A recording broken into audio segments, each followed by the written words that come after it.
ये लो। और हाँ सुनो, बाजे वाले भी पहुंचने वाले हैं। घाट सजाने वालों को भी बोल आया हूँ। सब के सब छठ माता की तैयारी में लग गए हैं और एक तुम हो कि अब तक तैयार नहीं हुई।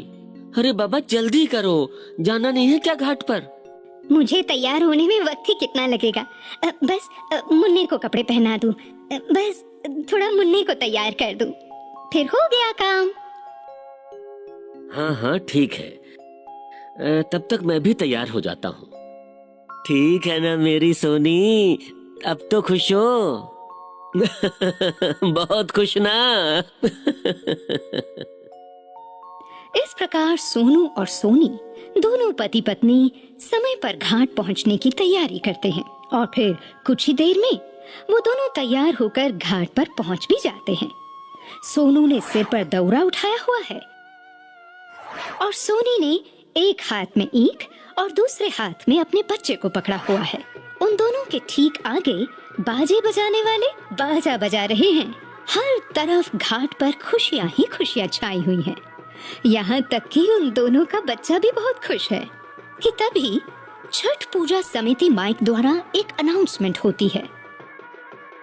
व्रतियों से अनुरोध है कि गंगा में अचानक से एक मगरमच्छ आ गया है, सो आप सभी व्रती घाट के नजदीक ही स्नान करें।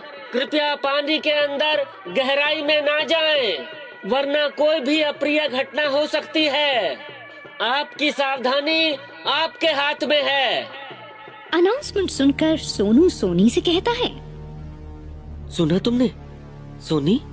छठ पूजा समिति वाले अनाउंसमेंट कर रहे हैं। देखो सोनी, मैं अच्छी तरह से जानता हूँ कि तुम एक अच्छी तैराक हो, मगर तुम मगरमच्छ से तो नहीं लड़ सकती ना। और फिर हमारा बच्चा भी हमारे साथ है, पानी में ध्यान से उतरना, समझी?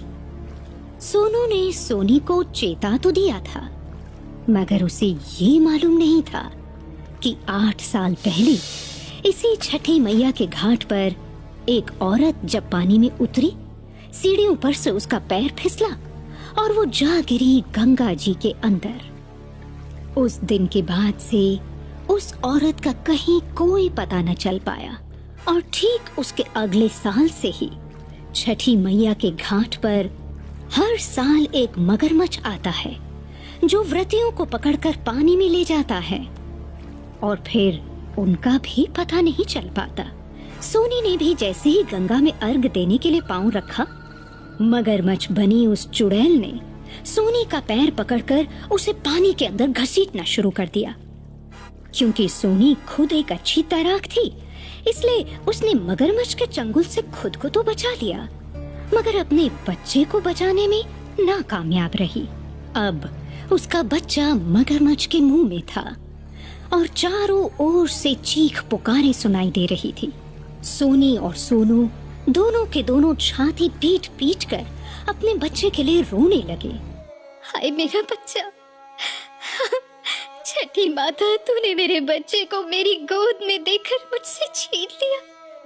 माँ, आज मैं भी अपनी जान यही इसी घाट पे सिर पटक पटक के दे दूंगी, मगर अपना बच्चा वापस लेकर रहूंगी। माँ, कितनी मिन्नतें करने के बाद मुझे आपने बच्चे की सौगात दी।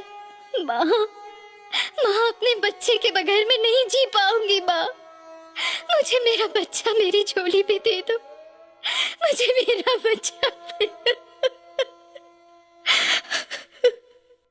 सोनी की ये करुण पुकार सुनकर सभी के हृदय पिघल गए।